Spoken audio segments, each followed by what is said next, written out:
खबरें जो आपको सीधे जोड़ती हैं हमसे, जिनका आपकी जिंदगी पर होता है सीधा असर। खबरों की वही तस्वीर,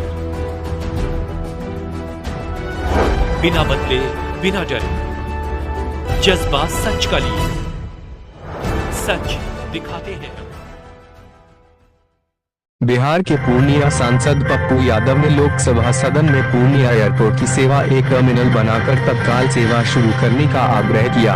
सांसद पप्पू यादव ने एयरपोर्ट और फ्लाइट की सेवा को लेकर सदन में मजबूत आवाज उठाई।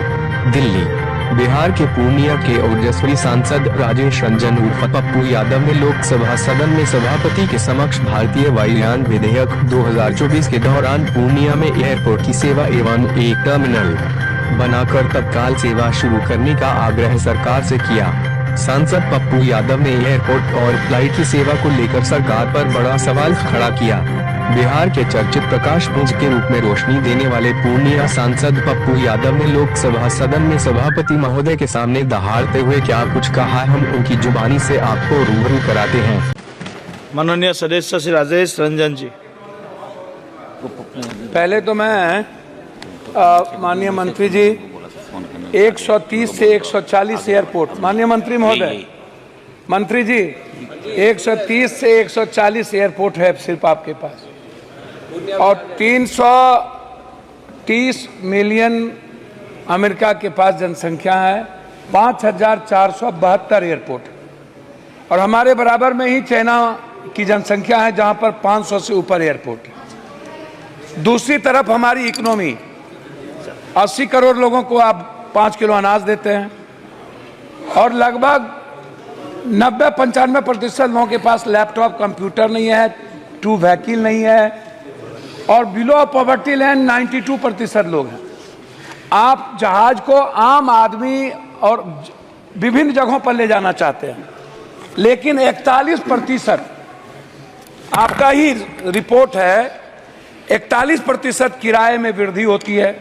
एक, आप ऊपरी सीमा को तय क्यों नहीं करते हैं? आप निचले सीमा को क्यों तय करते हैं? स्लैब निर्धारित आप क्यों नहीं करते हैं?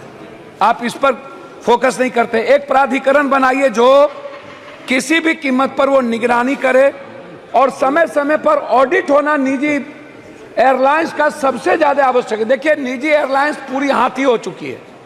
वो सभापति महोदय, उसको लगता है कि हम पर कोई अंकुश नहीं है, मैं जो चाहूंगा, जब चाहूंगा, जिस हाल में चाहूंगा, जिस परिस्थिति में चाहूंगा मैं करूंगा, क्योंकि वो सभी बड़े कॉरपोरेट बड़े बड़े लोगों से मुलाकात उसकी होती है।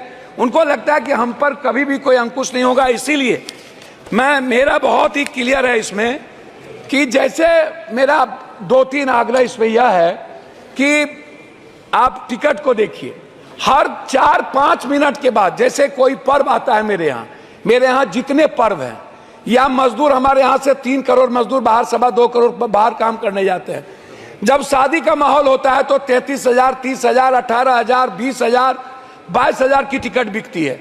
जब कोई पर्व होता है, दुर्गा पूजा हो, छठ हो, या काली का हो, चाहे जिस चीज का रामनवमी हो, तब आप देखिएगा तो आपको मिलेगा भाड़ा बढ़ गया।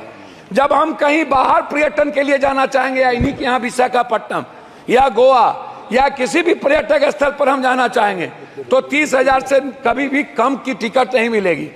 आप हमको एक बात बताइए, ये कोई कारण क्यों नहीं बताता कि 4 बजे 4 मिनट के पहले टिकट का ये कीमत था, और ठीक 5 मिनट के बाद टिकट 30,000? ये आखिर टिकट के कारण क्या हो गए? एक तो आपको ये बताना चाहिए कि आप कारण बताइए कि टिकट का फेयर क्यों बढ़ गया 5 मिनट के अंदर। ये पूछने वाला कोई नहीं है, आप नहीं पूछ सकते हैं। दूसरी चीज, जब हम जाते हैं एयरपोर्ट तो सामान में 5 किलो सामान ज्यादा हो गया, या 4 किलो या 3 किलो, तो आप जबरदस्त